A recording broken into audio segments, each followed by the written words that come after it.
Good morning, men of God. Hope you are having a blessed day. I want you to remember when you wake up in the mornings, God's still on the throne, isn't He? And He never went to sleep, and He's still in control. He still reigns. And I hope that each morning when you wake up, you worship Him by giving Him thanks. You give Him some praise. Hey, sing a song to Him. Make one up if you don't know one. He likes a joyful noise, and we're encouraged to sing something about Him. And I want to encourage you also, and by the way, I know some of you've seen me kind of hold up my Bible. This is my part of my Bible. I have several Bibles. This is one that as I begin to mark in it and write in it, and it began to come apart. And I got to get it rebound. But it is what I have. And you'll see it's kind of marked up and colored up. And I want to encourage you, have a Bible that you can mark up and use it. God wants you to eat it, you know. He wants you to take it and eat it. As the prophet said, he took it and he ate it. And the scripture says, and it was sweet. It was good. And it's nutritious for you. Remember, His word is active and living, and it's sharper than any two-edged sword. And for me, I got some of those Bible markers. I said, okay, if it's green, kind of like life, I'm going to put, that's going to when Jesus talks, or something like He would say. When it's pink, that's what I had. That's a command. That's a suggestion. It's a command. Something I ought to do, I should do, and it's a command. If it's blue, it's the Father talking. If it's yellow, it's a principle or suggestion, not a promise. It may be even something that the Spirit told somebody else. So that's just a little, and that way when I'm reviewing my notes, I know right where to go. So let's get started. I want to restart we're in chapter 4 of Proverbs. I want to kind of restart on verse 18.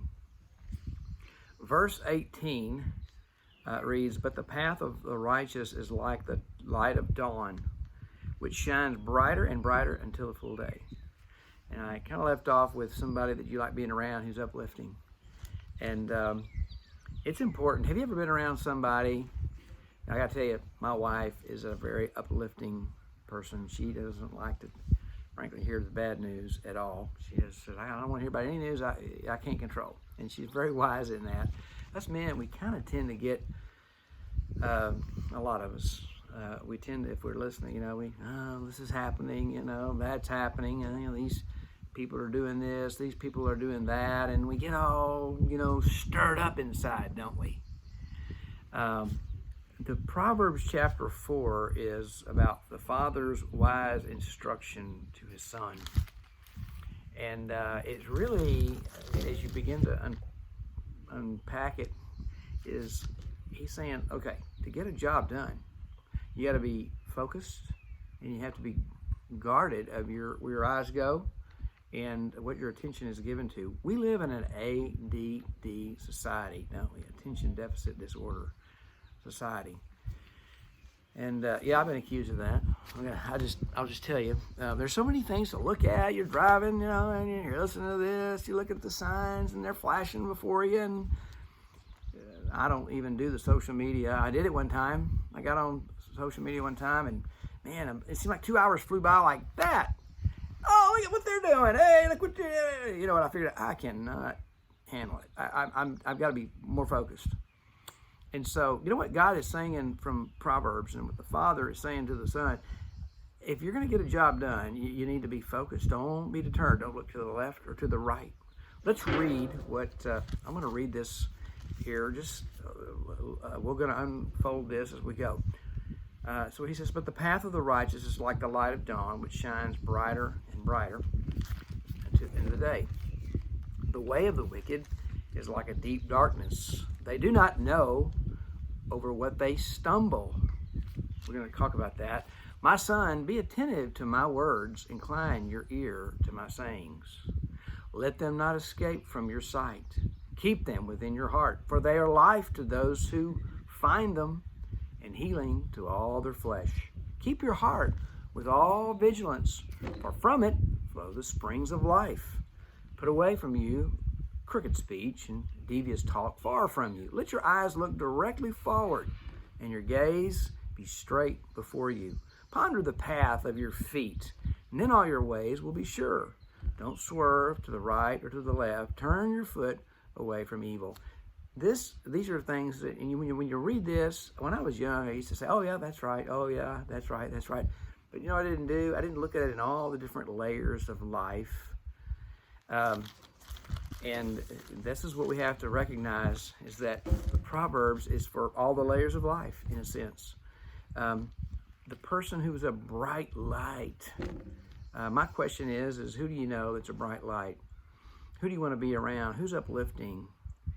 Who inspires you? Who encourages you?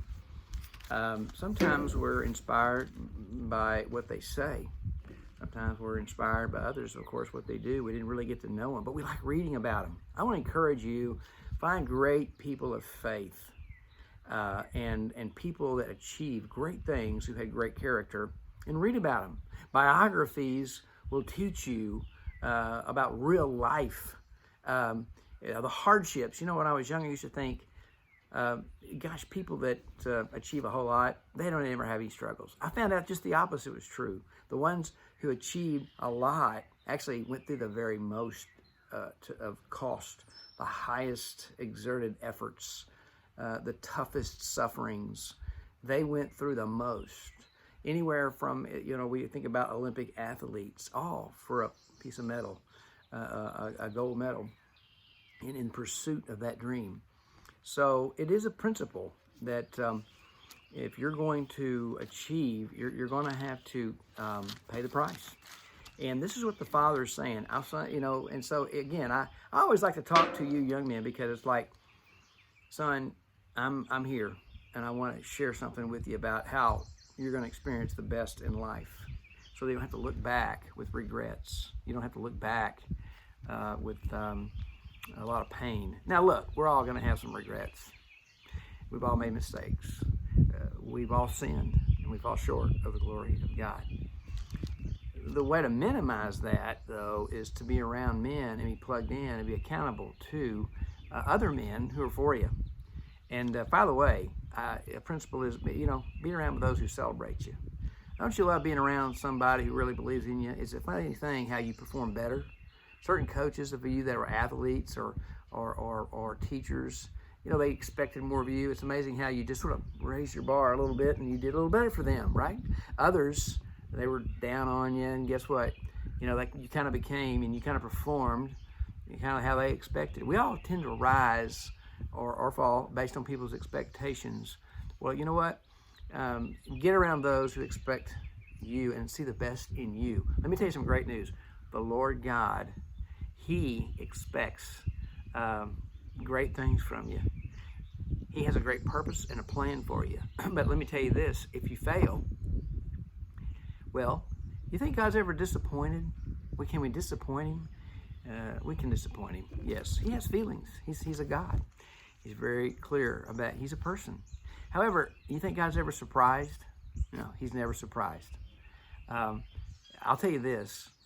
Here's another, let me ask you the question. Who's your audience? I read that one time when I was young. Who is your audience? Is man your audience? Do you try to please man? Or are you trying to please God?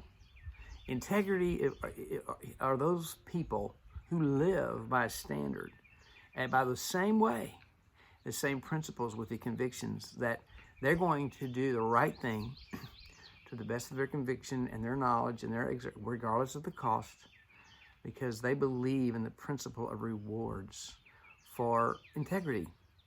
And most of them believe there's a God in heaven who watches and who is, and is a rewarder of those who will live as God is their audience, not man.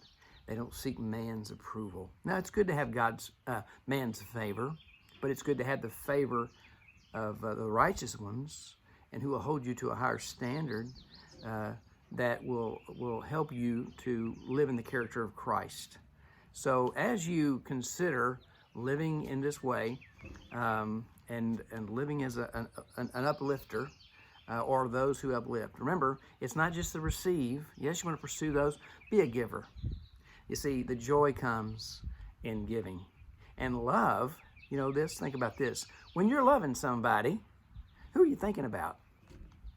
Are you thinking about yourself, or are you thinking about the person that you love? I'm talking about real love. We'll talk about that later. But, you're thinking about that person. You're not thinking about yourself. That's what's great about work. When you work, you're thinking about getting that job done well. As a believer, we say, I'm going to do this as unto the Lord. I'm going to do this. When I finish, I can sit back and I can go, wow, that looks great. That's a job well done. I did good. And you know what? That's good. At the end of 7 days, what did God say? Or 6 days, he said, it's good. I made the earth. I made all the animals. I did everything. He said, this is good. He made us in that same way. And so live with that integrity and say, Lord, here you go. This is what I did for you today.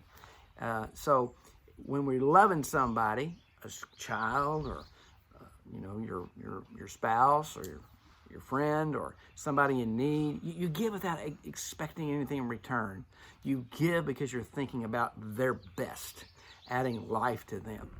Well, that's what I wanted to start with, and we've got more to cover, so we'll see you soon.